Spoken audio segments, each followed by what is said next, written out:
June 13th, 2026. Let's get into it. Quick shout out to today's sponsor, GridTerm. Run multiple terminal sessions side by side, perfect for Claude Code and Codex power users. GridTerm.com, link in the description. Amazon CEO just ratted out Anthropic to the US government, and now nobody outside America can use Claude Fable 5.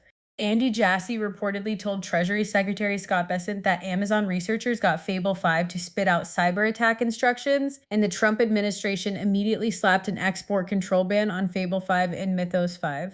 Imagine being Anthropic and finding out your biggest investor just walked into the Treasury and tattled. It gets better. Former AI czar David Sachs says the administration asked Dario Amodei to fix the jailbreak or take the model down, and Dario said no.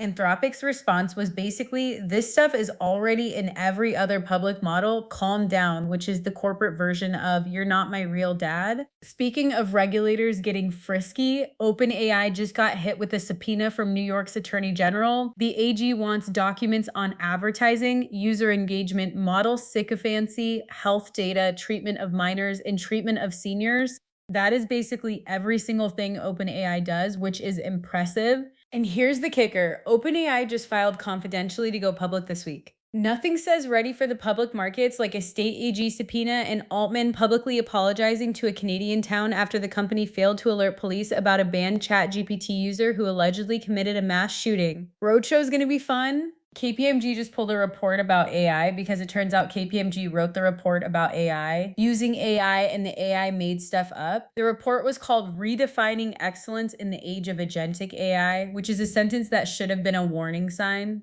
UBS, the UK's NHS, Swiss Federal Railways, and Transport for London all said, no, we don't do any of the stuff you claimed we do. GPT-0 confirmed the inaccuracies were straight up hallucinations. KPMG's response was that they expect everyone to follow guidelines on the responsible use of AI, including human oversight. Cool. Maybe try that on your own reports first. Apple finally shipped real AI photo editing on the iPhone, and apparently it actually works.